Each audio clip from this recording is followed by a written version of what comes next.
Sudah ramai ya. Oke, selamat malam Mas Fahri, Mas Mufid, Mbak Ita, Mbak Yuni, dan lain-lain ya. Oke, karena waktunya cukup singkat, mungkin kita mulai saja ya perkuliahan pada malam hari ini. Oke, Bismillahirrahmanirrahim. Selamat malam. Assalamualaikum warahmatullahi wabarakatuh. Waalaikumsalam warahmatullahi wabarakatuh. Malam, Pak. Waalaikumsalam. Oke, salam sejahtera buat kita semua. Semoga teman-teman di sini dalam keadaan sehat walafiat ya, tidak kekurangan sedikit apapun. Dan mungkin saya ucapkan selamat menjalankan ibadah puasa untuk yang menjalankan ya. Semoga lancar dan berkah ya teman-teman. Oke, jadi untuk di bulan puasa ini teman-teman mungkin sudah tahu semua ya. Kalau apa namanya untuk perkuliahan di agak sedikit dipotong ya. Kalau sebelumnya kita juga kuliah jam 7, ini diundur jam 20.15 setelah sholat tarawih ya, teman-teman. Dan waktunya pun juga kurang lebih kalau sebelumnya itu 2 jam, ini 1 jam, 1 jam setengah.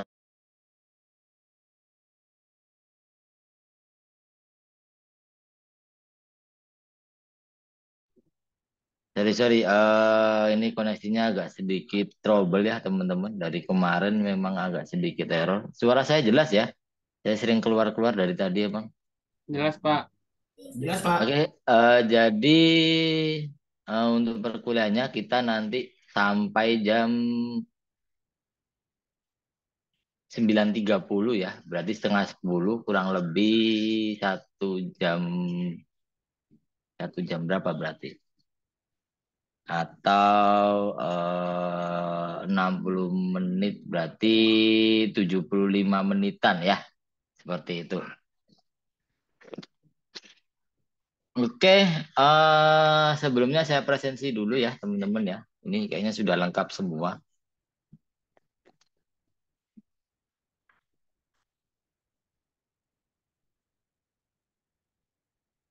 Oke, dari atas Mas.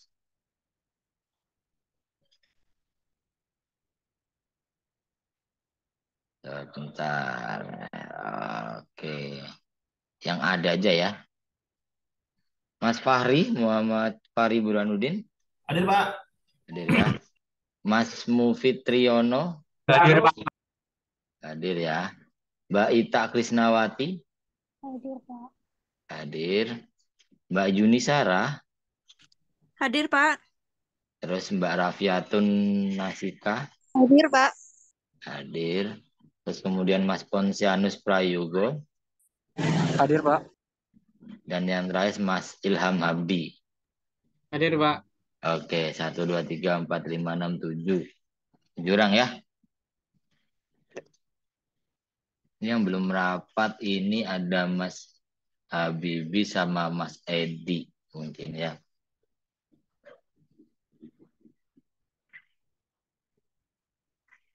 Oke, sebelumnya gimana apa namanya sudah menemukan topik untuk jurnal atau penelitiannya yang berkaitan dengan grafika komputer? Belum, Pak. Belum ya? Oke ya, jadi nanti silakan sambil dicicil ya teman-teman ya, untuk apa namanya untuk tugasnya. Saya harapkan minggu depan sudah ada minimal topik gitu ya untuk tugasnya. Jadi minggu depan silakan dibentuk draft untuk jurnalnya dan sudah ada topik. Tadi beberapa di kelas yang reguler sudah menemukan ya. Nanti bisa saya share apa saja atau mungkin teman-teman butuh referensi silakan dikonsultasikan saja seperti itu ya. Oke, ini sudah pertemuan kelima ya, teman-teman ya. Kalau minggu kemarin saya bahas seputar, ada yang masih ingat? Untuk minggu kemarin bahas soal apa yuk? Sistem ya, sistem grafika komputer ya. Terus saya mengenalkan sedikit soal video display device ya. Nanti saya sedikit jelaskan lebih detail lagi soal jenis layar dari komputer ya, tipe dan jenis layarnya seperti itu. Oke, saya share dulu mungkin.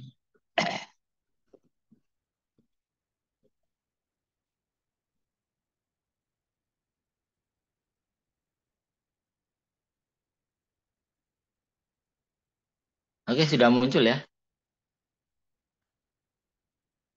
Oke, jadi kali ini kaitannya kita masih berbicara soal display. Cuman di sini bukan cuman display, jadi di grafika sendiri pasti ada teknologi output dan input untuk sebuah grafika gitu ya. Maksudnya apa? Misalkan kalau kita tahu untuk teknologi output sendiri itu bisa dengan sebuah layar display atau layar monitor kita ya. Nah, inputnya nanti bisa berbagai macam, nanti saya jelaskan seperti itu ya. Nah, tentunya di sini apa namanya implementasi dari grafika komputer itu membutuhkan namanya perangkat keras sebuah hardware dan perangkat lunak sebuah software serta sumber daya manusia ya yang menjalankannya gitu ya. Jadi pada intinya kalau grafika komputer sendiri itu ada hardware dan ada software serta apa namanya manusia sebagai yang menjalankannya seperti itu ya. Nah, berkaitan dengan itu, kebutuhan minimal untuk perangkat keras itu antara lain yang pasti ada komputer ya, ada komputer entah itu desktop atau laptop itu sama dan di situ pasti ada mouse ya, ada display, terus display monitor ya, terus kemudian bisa ditambahkan dengan printer atau plotter. Terus juga bisa digitizer, webcam, dan scanner. Nah, kalau misalkan teman-teman beli laptop, ya otomatis di situ semuanya sudah lengkap ya. Ada display, ada mouse-nya, entah dalam bentuk masih mousepad seperti itu. Mousepad, apa namanya? Mouse trackpad trackpad iya ya seperti itu. Terus kemudian ada keyboard juga untuk perangkat kerasnya. Nah, untuk tambahnya mungkin bisa printer. Terus misalkan sudah ada webcam ya. Nah, terus bisa tambahan juga scanner, plotter, dan digitizer. Nah, itu adalah salah satu perangkat dari perangkat keras untuk sebuah grafika komputer ya. Nah, berawal dari itu pasti ada namanya perangkat lunak ya yang digunakan untuk mengembangkan aplikasi grafika komputer ya. Antara lain pastinya sudah ada operating sistemnya ya yang menunjang. Misalkan Windows, Linux atau macOS dan sebagainya. Nah, itu adalah operating system. Nah, tanpa operating system pun kita juga tidak bisa mengolah grafika ya, seperti itu. Nah, di sini operating system sudah banyak. Kalau yang sering dipakai mungkin Windows atau Mac OS. Nah, kalau misalkan ada juga yang memakai Linux juga monggo seperti itu. Terus kemudian selain operating system itu ada juga perangkat lunak aplikasi penggambaran dan editing gambar. Misalnya CorelDRAW, Photoshop, dan sebagainya ya. Ini adalah salah satu aplikasi untuk penggambaran. Pasti teman-teman di sini sudah pernah mencoba untuk beberapa aplikasi dari editing gambar ataupun penggambaran ya. Ada Photoshop, ada Illustrator, ada CorelDRAW, ada Affinity dan sebagainya, macam-macam tergantung teman-teman nyamannya menggunakan apa, seperti itu ya. Terus perangkat lunak pembelajaran grafika dan animasi, yaitu ada namanya Kebri 3D Studio Max. Nah, ini digunakan untuk modeling 3D ya. Ada juga menggunakan apa namanya SketchUp untuk modeling bangunan ya atau sebagainya. Nah, seperti itu. Itu adalah perangkat lunak pembelajaran grafika animasi. Terus misalkan selanjutnya ada juga perangkat lunak visualisasi ya. Ini kaitannya dengan bahasa pemrograman ya. Seperti itu yaitu MATLAB dan Maple. Terus kemudian perangkat lunak untuk VR dan augmented reality ya. Itu adalah untuk memanfaatkan teknologi itu ya. Terus kemudian perangkat lunak pemrograman seperti Visual Studio yang bisa berbagai macam bahasa pemrograman dari Python dan sebagainya seperti itu. Nah, pasti selain butuh hardware itu juga butuh software ya. Tanpa software pun kita tidak bisa menjalankan sebuah komputer dengan baik ya. Seperti itu. Jadi itu erat kaitannya dengan grafika komputer seperti itu ya. Terus selanjutnya, nah berkaitan dengan teknologi output ya, tadi semacam perangkat lunaknya ya. Sekarang adalah outputnya ya. Penggunaan alat utama untuk menampilkan output pada sistem grafika adalah sebuah video monitor atau display atau layar seperti itu ya. Nah, operasi pada sebagian besar video monitor berdasarkan perancangannya. Jadi ada beberapa perancangan untuk monitor display. Yang pertama ada cathode ray tube atau CRT. Itu saya jelaskan monitor tabung ya. Terus ada laser scan display, terus ada random scan display, hingga flat panel display. Nah, itu adalah beberapa teknologi output untuk di apa namanya display ya. Nah, selain itu ada apa lagi? Ada printer untuk mencetak dan plotter. Terus kemudian ada speaker untuk mengeluarkan audio ya. Terus kemudian ada voice output device itu yang digunakan untuk mengatur audio juga. Nah, ini buzzer ini saya kurang paham itu untuk apa. Seperti itu ya. Nah, terus satu persatu kita bahas dulu. Yang pertama raster scan display. Nah, bentuknya seperti ini ya. Nah, pada jenis layar ini pancaran elektron bergerak ke seluruh layar baris per baris dari atas ke bawah. Namanya raster scan display. Jadi seluruh lapisan itu membaca sebuah gambar ya. Nah, definisi gambar tersebut disimpan dalam memori yang disebut dengan refresh buffer atau frame buffer. Kemarin sudah sempat saya jelaskan. Nah, selain itu refreshing pada raster scan display mempunyai nilai 60.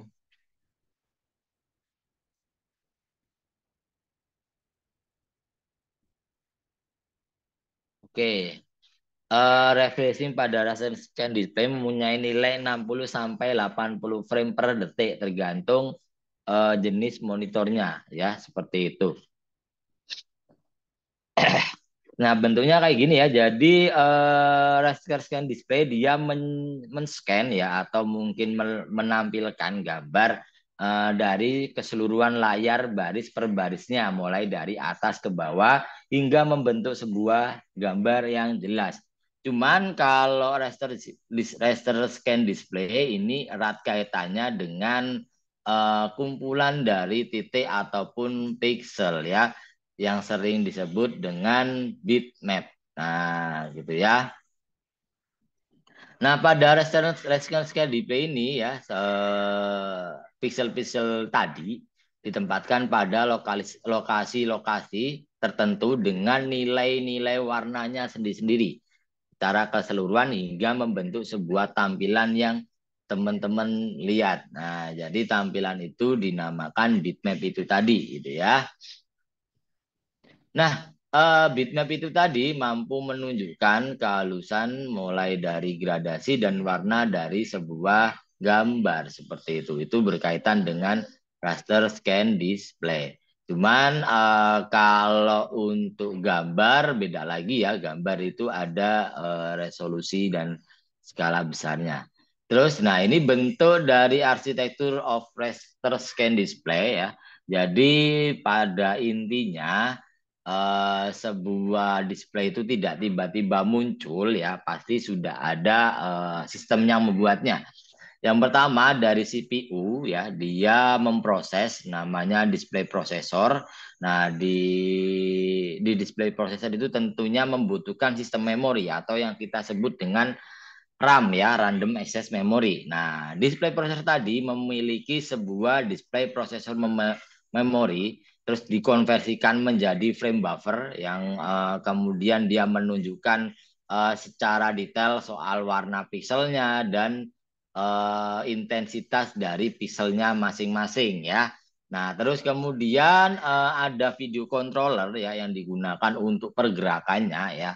Jadi kita bisa melihat gambar itu dengan alat inputan seperti mouse atau keyboard. Nah, itu semacam digunakan video controller. Nah, kemudian dia mengeluarkan analog signal yang membentuk display sebuah monitor yang sehari-hari kita sering lihat seperti itu. Jadi itu adalah salah satu arsitektur of raster scan display. Nah, terus kemudian yang kedua adalah berbeda dengan raster ya. Nah, kalau random scan display ya namanya, dia mengoperasikan unit random scan display pancaran elektron tadi diarahkan hanya ke bagian layar di mana gambar itu dibuat. Jadi kalau tadi raster scan display itu hampir keseluruhan dari atas ke bawah, tapi kalau random scan display itu hanya bagian layar di mana gambar ini dibuat, sama dengan saat kita membentuk sebuah gambar dengan satu garis yang disebut vector display ya, atau stroke writing atau calligraphic display ya. Jadi bedanya ke situ. Cuman sistemnya sekarang semua dipakai di flat panel display. Nah, terus kemudian selanjutnya, nah ini adalah apa namanya arsitekturnya ya. Jadi pada CPU dia menginputkan input dan output dari device semacam keyboard, terus mouse dan sebagainya. Terus dia memiliki sistem busnya untuk masuk ke display processor untuk dikeluarkan melalui sebuah monitor seperti itu. Nah, sistem memorinya di sini juga menggunakan RAM seperti itu ya.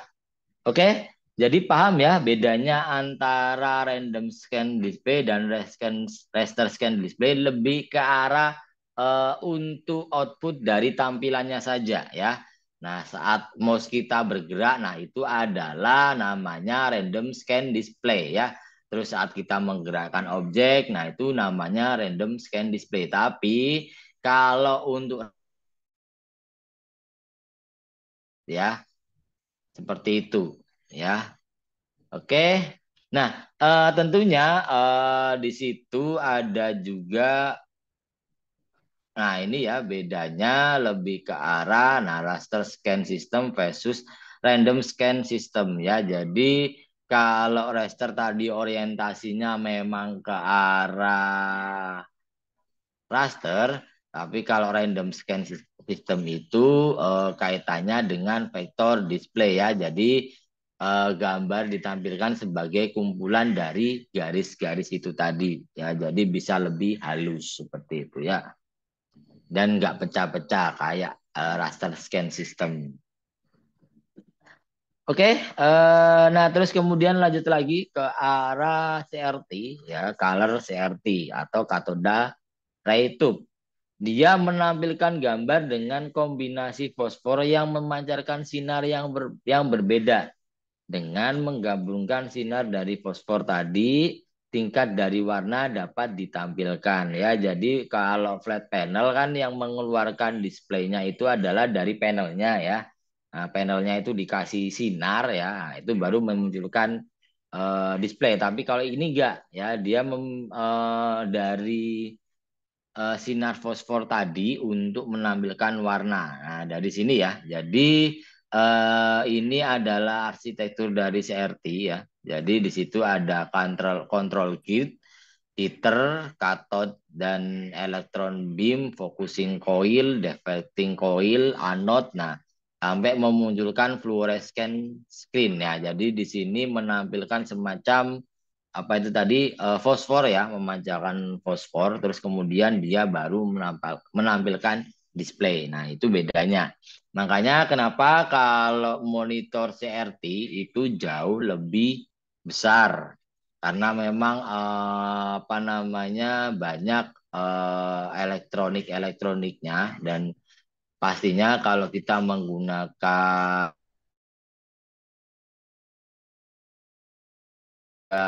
lumayan boros sama listrik ya karena mekanikalnya juga banyak. Nah, seperti itu. Jadi misalkan kalau saat ini sih jarang dipakai ya untuk CRT ya. Kebanyakan sudah menggunakan flat panel karena memang lebih bagus tampilannya dan lebih irit untuk daya listriknya seperti itu. Dan CRT pun juga agak apa ya tampilannya kan memang seperti gini ya, seperti cembung gini ya. Nah, bukan menggunakan flat, jadi beda dengan flat panel, dia ada panelnya. Tapi kalau ini memang dia langsung memancarkan sinar langsung ya, dan dia mengeluarkan output gambar seperti itu. Makanya kalau misalkan monitor tabung itu kalau misalkan rusak mungkin ya itu yang rusak bukan panelnya karena dia tidak ada panelnya. Yang rusak itu mungkin dari apa namanya bagian-bagian yang agak riskan. Makanya kan kalau biasanya monitor tabung itu bisa apa ya? Bisa meledak, bisa mengeluarkan asap nah sampean. Ya, saya pernah kejadian dulu ya saat pakai monitor CRT gitu ya. Waktu memakai lama tiba-tiba ngeblank dan tiba-tiba mengeluarkan asap. Wah, ngeri seperti itu ya. Nah, terus kemudian yang selanjutnya adalah flat panel display yang saat ini sudah sangat sering digunakan ya. Kebanyakan sudah menggunakan flat panel ya. Nah, di sini teknologinya adalah panelnya itu tadi ya. Flat panel display mempunyai ukuran yang lebih tipis daripada CRT ya. Penggunaan flat panel display diantaranya pada TV dengan ukuran kecil atau menggunakan kalkulator, komputer laptop, dan lain-lain. Nah, flat panel display dapat dibagi menjadi dua kategori ya, yaitu emissive display atau emitters dan non-emissive display. Nah, ini lebih ke arah output dari pancaran cahayanya ke panelnya itu tadi. Nah, kalau berbicara soal flat panel yang mahal itu adalah panelnya ya. Jadi saat monitor itu rusak panelnya, yaitu otomatis gantinya bisa sangat mahal seperti itu. Makanya hati-hati menggunakan flat panel. Dan dia riskan juga dengan benturan ya, benturan terus benda keras. Nah, itu bakalan rusak. Nah, seperti itu sama dengan LCD teman-teman di handphone atau mungkin di laptop. Nah, kalau kena benturan pasti nanti awal-awal sih nggak masalah, tapi lama-kelamaan kan pasti mulai rusak seperti itu ya. Nah, flat panel dibagi beberapa ya, ada plasma, ada LCD, dan ada LED. Nah, layar plasma adalah tampilan layar di mana setiap piksel pada layar diterangi oleh sedikit kecil plasma atau gas yang dibebankan. Jadi dia diterangi dengan cahaya plasma, makanya namanya LCD apa monitornya monitor plasma. Nah, dia seperti neon kecil. Nah, tampilan layar plasma lebih tipis dari CRT dan dia lebih terang. Jadi kalau plasma itu apa namanya keterangannya memang sangat terang daripada LCD maupun LED. Seperti itu ya. Makanya kalau plasma TV itu harganya lumayan mahal ya. Seperti itu. Karena dia bisa sangat terang banget untuk mengeluarkan displaynya. Terus kemudian ada LCD atau liquid crystal display. Nah, suatu jenis display yang menggunakan liquid crystal sebagai media refleksi atau pencahayaannya, ya. pada LCD berwarna semacam monitor terdapat puluhan ribu pixel. Nah, ribuan pixel itu direfleksi menggunakan liquid kristal itu tadi. Tapi teknologinya menggunakan flat panel depan ya. Nah, LCD biasanya digunakan untuk suatu sistem yang kecil seperti laptop teman-teman, gadget teman-teman hingga kalkulator itu biasanya menggunakan LCD. Nah, bedanya apa Pak dengan LED? LED bedanya lebih ke arah teknologinya ya. Nah, ini LED atau liquid emitting diode. LED sebenarnya dengan LCD bahkan cara kerjanya juga tidak jauh berbeda. Nah, LED juga memiliki layar datar dan tipis yang memanfaatkan teknologi LCD. Namun, perbedaannya adalah pada sumber cahayanya ya. LED monitor menggunakan LED light emitting dioda. Berbeda dengan LCD yang menggunakan CCFL backlight lampu neon berjenis fluorescent. Nah, monitor LED mampu menghemat konsumsi listrik 50 hingga 70% dibandingkan LCD dengan kemampuan menghasilkan gambar yang jauh lebih tajam juga seperti itu ya. Jadi bedanya antara kan kalau teman-teman biasanya kalau nyebut display ya LCD ku rusak bukan LED ku rusak ya karena mungkin bentuknya di handphone ya, tapi kalau monitor sekarang rata-rata dia menggunakan teknologi LED ya untuk displaynya karena memang dia lebih irit listrik, terus biasanya dia memunculkan apa namanya warna atau color gamut yang lebih luas lagi daripada LCD dan dia jatuhnya juga lebih tajam lagi seperti itu. Cuman di sini semuanya LCD, LED, plasma tetap berorientasi dengan pixel ya. Cuman mungkin memang teknologi yang diberikan saja yang sedikit berbeda seperti itu ya.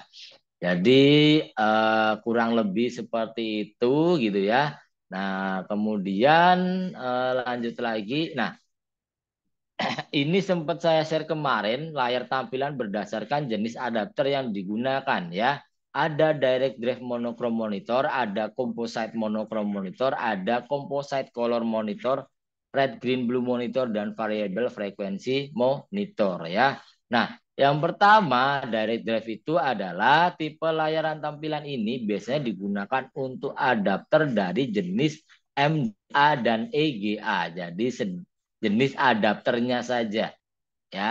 Tampilan jenis ini hanya menyajikan warna latar depan foregroundnya dan warna latar belakang sebagai backgroundnya. Terus kemudian composite monochrome ya, tipe layar ini digunakan bersama-sama dengan adapter dari jenis CGA ya. Tipe layar ini hanya bisa menyajikan sebuah warna latar depan dan hanya dapat digunakan bersama-sama dengan adapter dari jenis CGA ya. Saat ini layar dengan tipe ini sudah jarang kita temui karena resolusi dan jumlah yang dapat ditampilkan memang tidak banyak. Nah, kebanyakan sekarang menggunakan red, green, blue monitor ya. Terus kemudian yang ketiga adalah composite color monitor. Nah, tipe layar ini dapat menghasilkan teks dan grafik berwarna atau colornya. Cuman tipe layar ini mempunyai resolusi yang jelek. Oh ya, sebentar ya.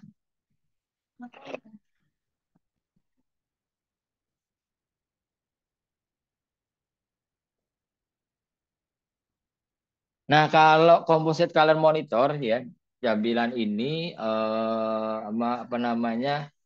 Dia mempunyai resolusi yang jelek sehingga gambar yang dihasilkan tidak bagus. Tipe layar ini harus digunakan bersama-sama dengan adapter dari jenis CGA ya. Nah, ini adalah beberapa jenis monitor untuk tipe lama seperti itu. Nah, red green blue monitor yang sering kita gunakan ya, tipe layar RGB lebih baik dibanding dengan composite color monitor karena layar tampilan ini memproses isyarat warna merah, hijau, dan biru secara terpisah ya. Dengan demikian teks dan grafik yang dihasilkan juga lebih halus lagi ya. Terus kemudian variable frekuensi monitor. Layar tampilan ini memungkinkan kita untuk menggunakan adapter tampilan yang berbeda. Sehingga apabila ada teknologi adapter penampil yang lebih baru, kita tidak perlu membeli layar tampilan yang baru pula. Nah, ini biasanya tipe-tipe khusus ya yang digunakan untuk sebuah monitor gitu ya.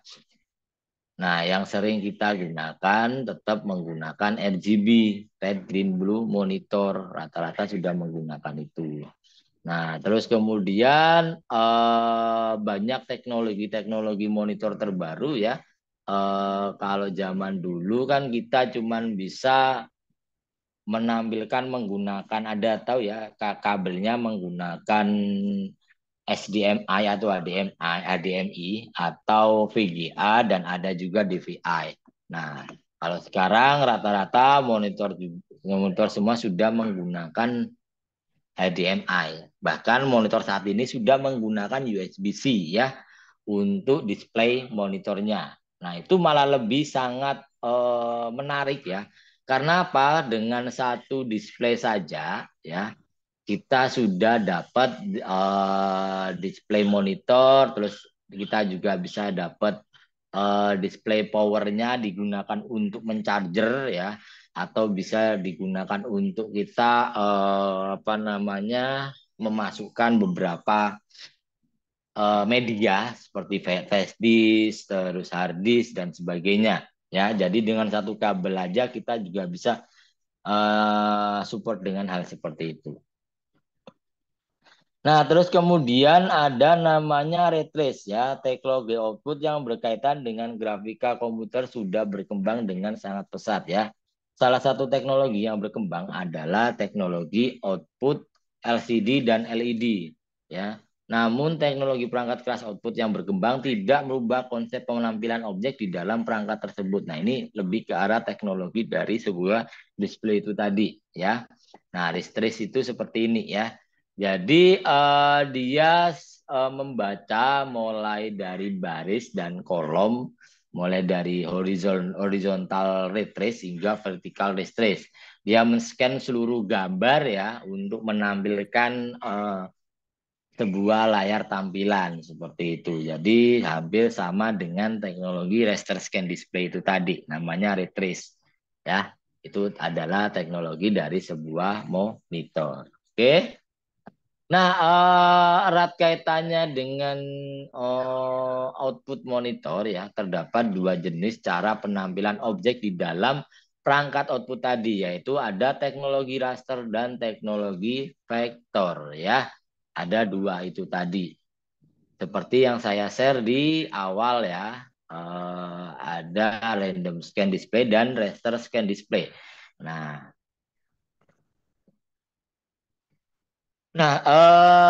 teknologi raster adalah teknologi yang berkembang di mana layar komputer dibayangkan sebagai kumpulan titik-titik yang kita sering sebut namanya pixel, gitu ya. Nah, jadi orientasi dari raster itu pasti nanti ke arah pixel. Tapi kalau output titor tidak bekerja seperti raster atau bitmap yang dilakukan, jadi dia melakukan dengan sebuah titik dan garis ya. Jadi makanya di sini kalau teknologi raster ya outputnya adalah titik-titik-titik semua membentuk sebuah gambar. Tapi kalau output vektor adalah titik yang dia membentuk sebuah garis gitu ya. Sama dengan random scan display tadi, dia menampilkan beberapa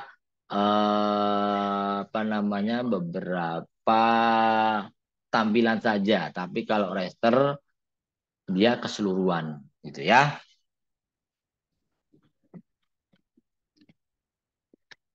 Nah, itu tadi erat kaitannya dengan dengan teknologi raster dan teknologi vektor, terus kemudian output dari sebuah monitor ya. Tadi ada LCD, plasma, flat panel, CRT ya, dan ada dua jenis, random scan display dan raster scan display. Nah, sampai sini mungkin ada yang mau bertanya dulu?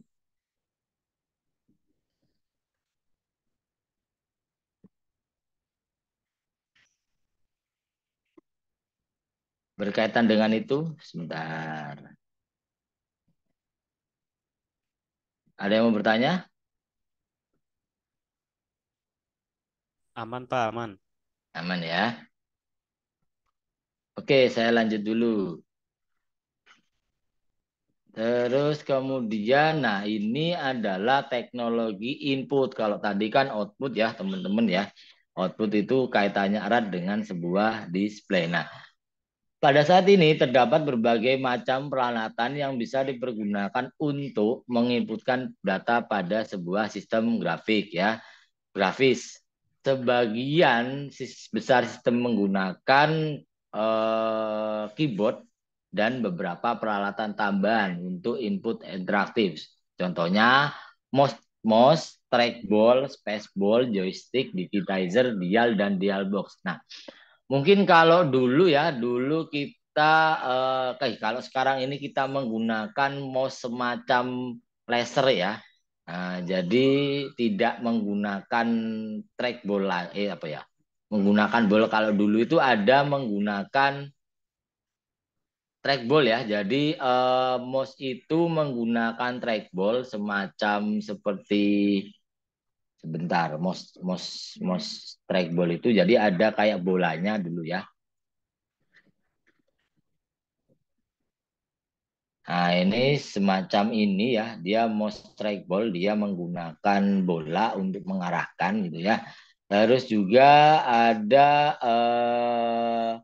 nah, seperti ini ya. Jadi ada trackballnya untuk kita mengarahkan kursornya, nah, seperti itu.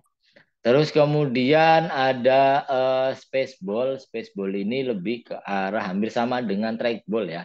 Nah, terus kemudian ada joystick. Nah, joystick ini digunakan untuk apa namanya? Untuk bermain game biasanya ya, menggunakan joystick. Terus ada juga perangkat-perangkat yang lain seperti ada apa namanya? Apa itu yang buat main mobil-mobilan itu ada setir ya, ada kayak apa ya? Bukan setir, apa namanya ya? Nah, itu adalah juga salah satu alat input interaktif. Terus kemudian ada juga semacam laser scan. Nah, ini biasanya digunakan untuk kita scan barcode di sebuah minimarket ya. Sekarang kan dikit-dikit scan barcode, scan menggunakan barcode ya untuk mengetahui data dari sebuah barang seperti itu. Terus kemudian juga erat kaitannya dengan scan barcode untuk di laptop atau handphone ya. Handphone sekarang apa-apa tinggal menggunakan pengenalan pola ya. Kita scan barcode, tinggal bisa langsung menerjemahkan ya data apa yang ada di situ. Terus banyak lagi ada dia digitizer. Nah, ini digitizer ini digunakan untuk biasanya kalau kita menginputkan gambar melalui pena gitu ya. Gambar melalui pena gitu ya. Semacam pen tablet atau ya pen tablet gitu ya. Digunakan untuk kita menginput gambar menggunakan tablet itu tadi ya. Terus kemudian semacam like pen juga. Terus ada juga dialbox. Dialbox ini semacam ketukan ya. Jadi ketukan untuk kita menginputkan. Biasanya digunakan untuk komputer-komputer lama ya. Ngetukan untuk teks ya. Atau menggunakan untuk kode sandi dan sebagainya. Seperti itu. Terus itu adalah dial dan dial box. Nah, seperti itu. Terus masih banyak lagi ya teknologi input yang sering kita yang sudah ada maksudnya. Teknologi input banyak hal apalagi di dunia grafika komputer. Nah, kebanyakan sekarang sudah digunakan pada teknologi AR maupun VR juga ya. Nah, ya digunakan apa namanya kacamata VR itu ya. Terus kita scan menggunakan IR, AR itu keluar muncul gambar. Nah, seperti itu adalah salah satu beberapa teknologi input ya yang interaktif. Cuman pada dasarnya kalau di komputer sendiri ada keyboard dan ada mouse. Ya, itulah ya. Seperti itu. Nah, terus kemudian ada peralatan output seperti hard copy ya, yang digunakan adalah printer dan plotter ya. Dia menghasilkan output dengan dua metode, yaitu metode impact dan non impact ya. Maksudnya nanti jelaskan. Jadi printer itu kalau kecil kita nyebutnya printer, kalau besar itu nyebutnya plotter. Nah, biasanya digunakan untuk kita cetak-cetak ukuran yang sangat besar ya, yang menggunakan plotter seperti itu. Nah, terus kemudian ada juga printer-printer kayak printer kecil ya, printer dari untuk nota, untuk faksimil dan segala fax dan sebagainya. Nah, itu adalah salah satu peralatan hard copy untuk output seperti itu ya. Nah, impact dan non impact adalah metode dari sebuah printer atau plotter gitu ya. Nah, kalau metode impact ini yang biasanya biasanya sering dijumpai pada printer-printer standar gitu ya, karena dia menghasilkan output dengan menekan cetakan karakter pada pita karbon atau ink ribbon. Jadi kalau kita nyetakan pasti di situ ada ada kayak semacam ini ya, pita gitu ya. Nah, di situ disemprotkan sebuah apa namanya tinta, terus kemudian dia mengenai kertas sehingga muncul sebuah cetakan pada kertas itu tadi. Nah, tapi kalau metode non impact dia menggunakan teknologi laser ya. Nah, dia menggunakan inkjet spray, proses serografik, metode elektrostatik, dan metode elektrotermal untuk menghasilkan gambar pada kertas. Nah, biasanya kalau metode non-impact ini, dia jauh lebih cepat daripada metode impact. Karena memang kalau metode impact kan dia menggunakan apa namanya pita itu tadi ya harus bolak-balik. Nah, itu biasanya prosesnya lama. Tapi kalau menggunakan laser, dia tinggal kertasnya yang jalan, dia menyemprotkan pita menggunakan laser, udah selesai seperti itu. Biasanya lebih cepat. Cuman kalau di teknologi laser biasanya memang agak sedikit mahal ya daripada printer standar-standar menggunakan metode impact seperti itu. Nah, itu adalah sedikit soal peralatan output juga ya berkaitan dengan pencetakan seperti itu. Oke, sampai sini ada yang bertanya. Jadi saya simpulkan kita tadi tentang teknologi display, terus kemudian ke perangkat lunak dan aplikasinya, terus kemudian ada juga tentang peralatan input ya seperti mouse, keyboard, terus pen tablet, terus apa lagi ya. Kalau scanner itu dia masuknya ke arah input ya, input juga scanner gitu-gitu ya. Webcam itu juga input, output juga seperti itu. Oke, berkaitan dengan hardware dan software dalam sebuah grafika komputer ya.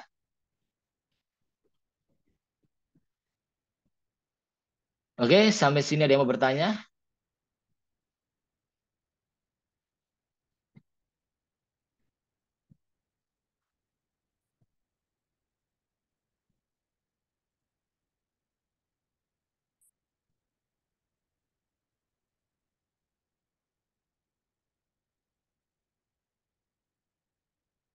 Oke, kita bahas soal penugasan ya teman-teman ya. Jadi di pertemuan minggu kemarin saya sudah sempat share sama teman-teman tentang pembuatan jurnal dalam bentuk pembuatan jurnal yang berkaitan dengan grafika komputer ya. Jadi untuk minggu depan saya harapkan sudah bisa didapat untuk topik dari jurnalnya itu minimal seperti itu ya. Jadi nanti teman-teman bikin satu draft ya di situ ada jurnal yang sudah dibuat gitu ya dalam bentuk judulnya dulu atau topiknya. Nah topiknya teman-teman bebas yang penting berkaitan dengan grafika komputer intinya seperti itu. Oke, jadi minggu depan harus sudah ada karena ini sudah pertemuan kelima ya. Pertemuan kelima, minggu depan pertemuan ke-6, terus kita libur ya. Setelah hari raya baru pertemuan 7, habis itu UTS ya. Jadi tinggal sedikit lagi. Dan ingat, ini tugas final untuk di UTS. Seperti itu ya.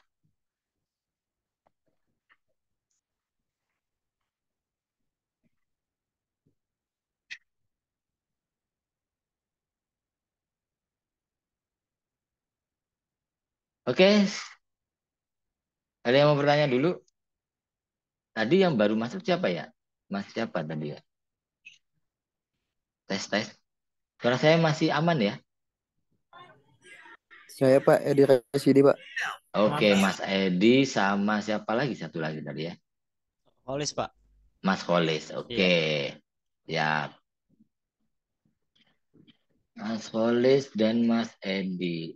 Oke, yang di sini sudah ada topik kira-kira siapa? Sudah ada topik untuk tugasnya nih. Ayo siapa nih? Nah, coba saya share ya. Ini tadi ada sedikit contoh dari kelas sebelah ya. Dia malah sudah menyelesaikan untuk jurnalnya ya. Seperti itu. Judulnya kalau tidak salah tadi apa ya?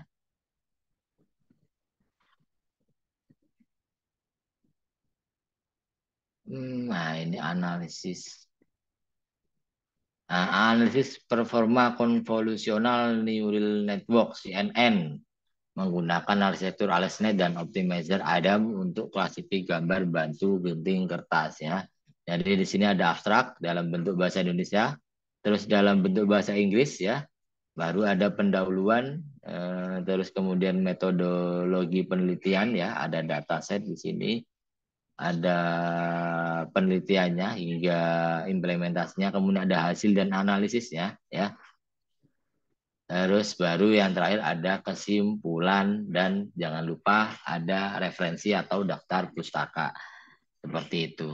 Oke? Ya, jadi minggu depan cukup dibuat draft untuk judulnya dulu ya. Untuk judulnya dulu silakan dibuat mau bikin topik dengan apa. Nah, saya harapkan sih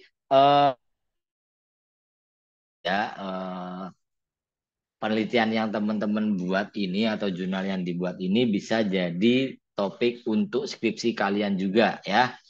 Jadi belajar untuk merancang ke arah sana juga ya, untuk ke skripsi teman-teman seperti itu ya. Karena memang nanti ya skripsi kurang lebih hampir sama ya, cuman kalau skripsi kan lebih detail lagi nanti ya, tentang ada bab 1, bab 2, bab 3 nah, seperti itu. Tapi ini kalau ini lebih ke arah cuman sekilas atau apa ya, singkatannya saja ya. Nah, seperti itu. Teman-teman bisa cari banyak jurnal-jurnal yang terkait dan bisa apa namanya, memanfaatkan untuk jadi topik yang mau teman-teman buat seperti itu. Oke? Jelas ya? Jadi takutnya malah pada bingung Mas Ian. Jadi kurang lebih nanti bentuknya seperti ini. Ini malah sudah jadi ya cukup cepat ya, tapi ini belum saya cek secara detail ya. Entah itu nanti dia bentuknya apa namanya, cuman tinggal nyomot atau seperti apa kan kita juga nggak tahu ya, seperti itu.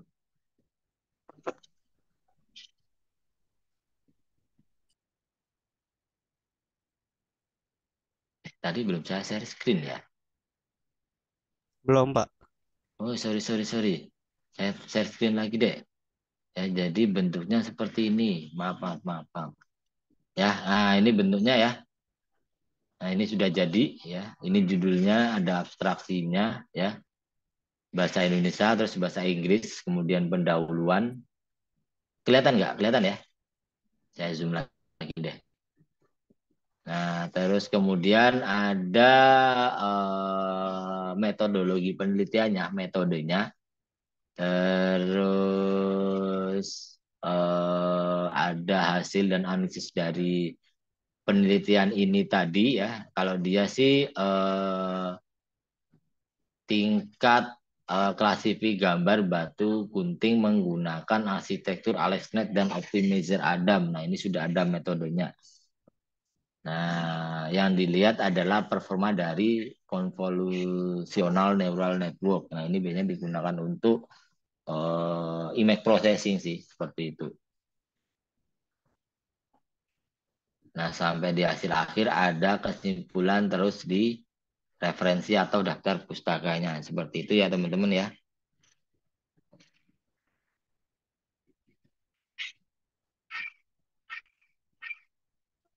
Ya.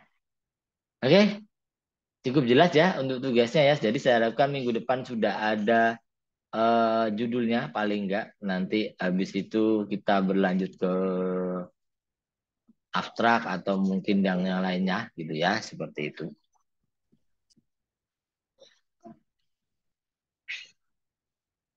Oke, seperti itu teman-teman.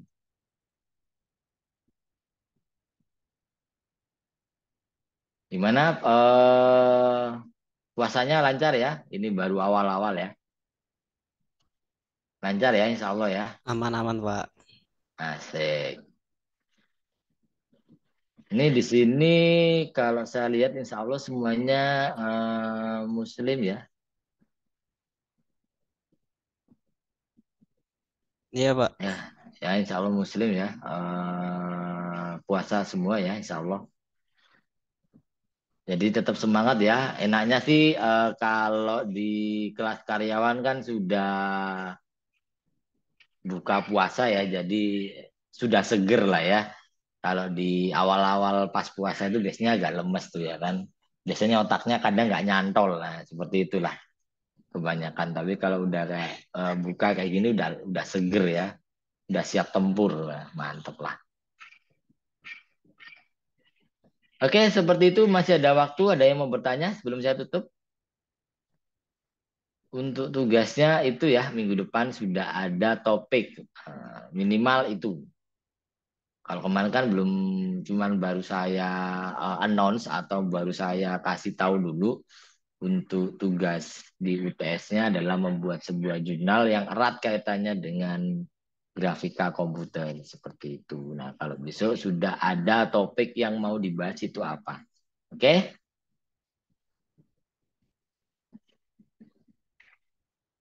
Kita ada 2 pertemuan pas bulan Ramadan, jadi nggak terlalu banyak, jadi agak ringan ya.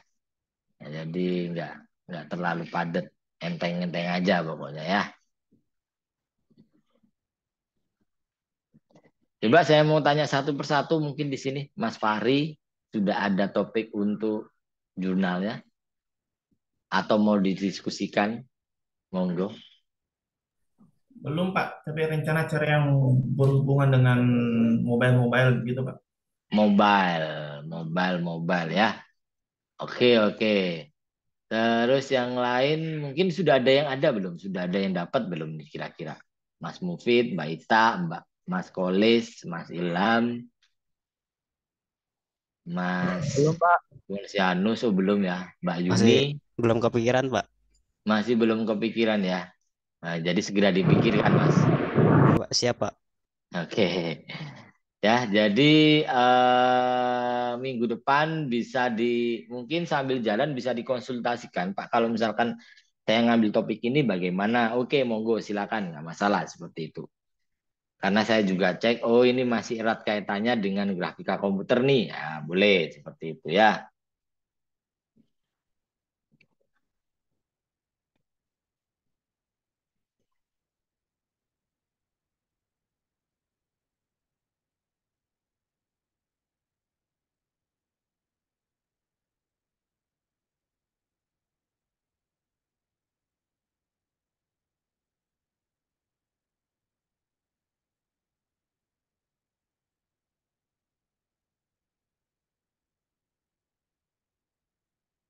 Oke, mungkin kalau tidak ada bertanya, saya cukupkan dulu ya teman-teman ya. Kita ketemu lagi di minggu depan ya untuk teori grafika. Besok kita ketemu di pengolahan citra. Tugasnya sudah dikirim semua ya. Saya cek tadi beberapa untuk pengolahan citra. Yang belum silakan disusulkan, nggak masalah ya. Saya tidak terlalu ini. Saya lihat sudah ada beberapa yang mengerjakan pengolahan citra ya.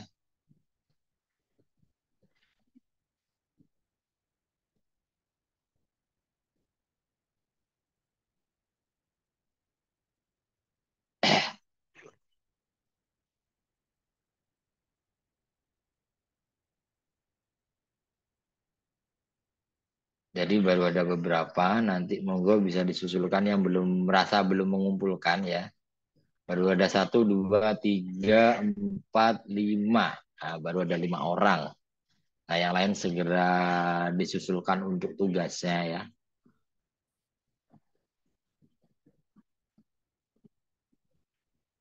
Oke, seperti itu ya teman-teman. Mungkin itu saja untuk hari ini. Kurang lebihnya saya mohon maaf. Marilah untuk menutup perkuliahan pada malam hari ini. Alangkah lebih baiknya kita tutup dengan berdoa. Semoga perkuliahan hari ini bisa berkah buat kita semua dan bernilai ibadah ya. Oke, berdoa menurut agama dan kepercayaan masing-masing. Saya persilakan.